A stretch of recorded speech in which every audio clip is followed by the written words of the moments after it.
يا صباح الخير والحب والسعادة والأمل على عيون كل متابعين يومياتي وطبخاتي مع أم علي. شلونكم حبيبات قلبي؟ شو أخباركم؟ إن شاء الله تكونون كلكم بخير وصحة وسلامة وعافية وتتشاهدون فيديو اليوم. بداية الفيديو صلوا لنا على النبي وزيدوا لنا النبي صلاة بتعليقاتكم الحلوة. اللهم صل على الحبيب المصطفى محمد وعلى آل بيته الطيبين الطاهرين. السلام على الحسين وعلى علي بن الحسين وعلى أولاد الحسين وعلى أصحاب الحسين. شلونكم؟ سولفولي شخباركم؟ ان شاء الله كلكم تكونون بخير وصحة وسلامة. واني شقول على قولة صاحبتنا، هي تقول اريد اشياءاتي، اني شريد اريد الحبشكلات. تخلولي اللايك وتشتركون بقناتي اذا لسه مشتركين حتى عائلتنا تكبر بيكم. بس تعالوا اقول لكم حبيباتي، اشو يعني اني لما يزيد الاشتراكات مشاهداتكم تقل، يا معودين بحبحوها شوية شوية شاهدوا فيديوهاتي صار عليكم. المهم حبيبات قلبي، شوفوا لي هنا بعد ما جبنا المواد اللي شفتوهن، الفاصوليا والحمص والزيت وشكر ومعجون. تريقنا اكيد مثل ما شفتوا، صمموا لي فحفح من بعدها، بس ما صورت لانه مثل ما شفتوا جيت اصور عليه ضوء الفلاش وهوسه كانت وحاره كلش هواي فما صورت الريوق. خلصنا الريوق ولملمنا المواد، من بعدها بلشت بالهول مثل ما شفتوا هنا. أنا شلت كل الكوشات والمفارش مالت القنفات وهمين الريمونت المأكول دومه مخلصين عليه. المهم حبيبات قلبي، شوفوا لي هنا دا اقول لكم انه الكهرباء الوطنيه موجوده بس كلش ضعيفه، مشغله مو بارده. وبلشت اغسل الهول بالزاهي اكيد حتى يطلع نظيف ويلمع لمع. اكيد هذا الفيديو او الروتين هذا اليوم تحفيزي وليس تعليمي.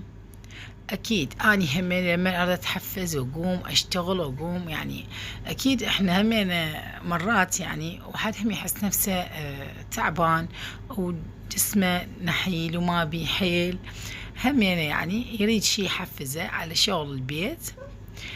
ف حبيبات قلبي حبيت انه اسوي لكم هذا الفيديو لانه صار لنا كلش هواي من اخر فيديو، يعني قبل محرم نزلت لكم هذا الروتين، فقلت يجوز اشتاقيتوا لهيجي روتينات خلي انزلكم. والله تعبت بالتصوير، تدرون كلش هواي تعبت. اريد من عندكم وقفتكم وياي وتخلوا لي لايك من ايدكم الحلوه. ليش ما تخلوا لي لايك؟ يعني شنو تخسرون؟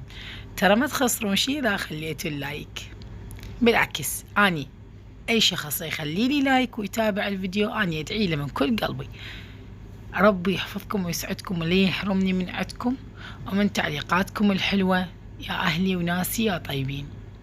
وشوفوا لي هنا اخذني الواهس وجلفت حتى الباب مالت الهول البيبان مالت البيت هم غسلتهن. والله حار، يعني الباب يراد له واحد يبرده، يراد له غسل وكل مكان بالبيت يراد نظافة.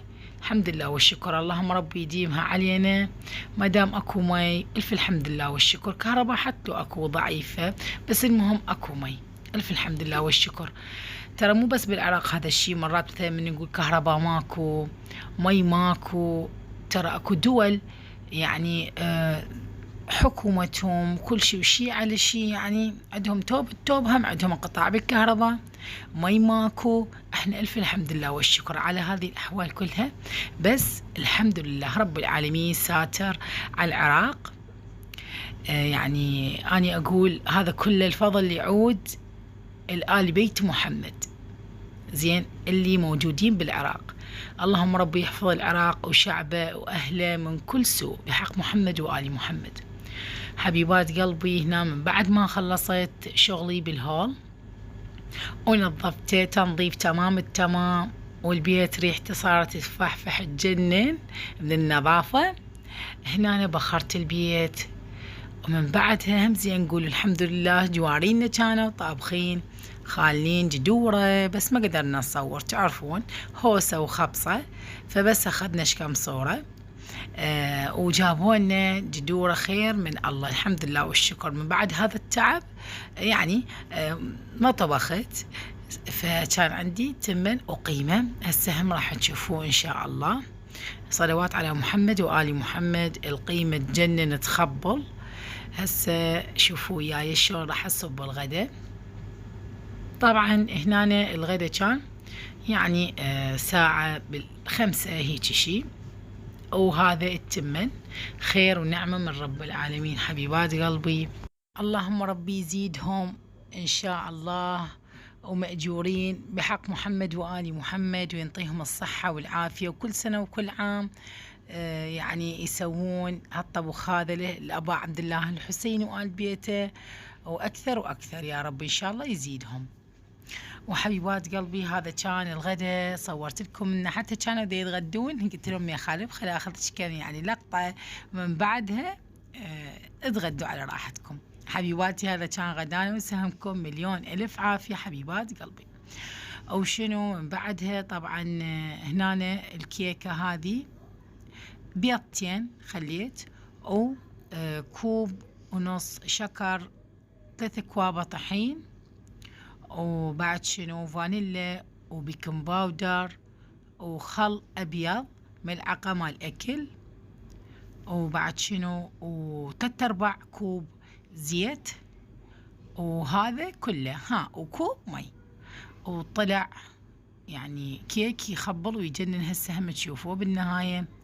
يعني اني اسويها مال كيكة واحدة بس، اخليها بقالبين حتى تصير كيكتين. حبيبات قلبي هنا لازم هاني أقول نرقعه بالقاع حتى يطلع كل الهواء من الكيك أو العجينة مالت الكيك. وخليتها بالفرن و3-4 ساعة، وطلعتهن يخبلن يجنن شكلهن أو طعمهن يجنن. سهمكم العافية والله العظيم.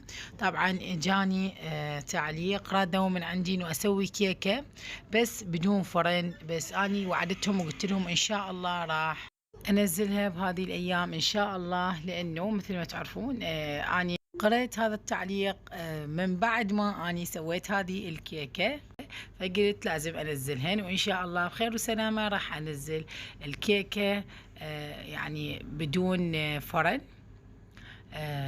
حسب طلب المتابعة، ربي يحفظها ان شاء الله من بعد هذا الفيديو ان شاء الله. حبيباتي شوفوا لي شكلهن وشوفوا لي والله العظيم طعمهن يجنن.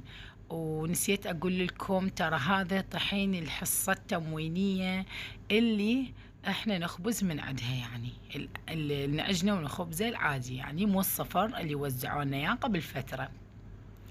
شوفوا كلش يعني شكلهن يجنن وطعمهن كان كلش طيب. وحبيبات قلبي لهنا وصلت وياكم لنهاية الفيديو. اتمنى هذا الفيديو نال رضاكم واستحسانكم، واتمنى ما مليتوا. ولهنا اقول لكم مع الف مليون سلامة. باي باي.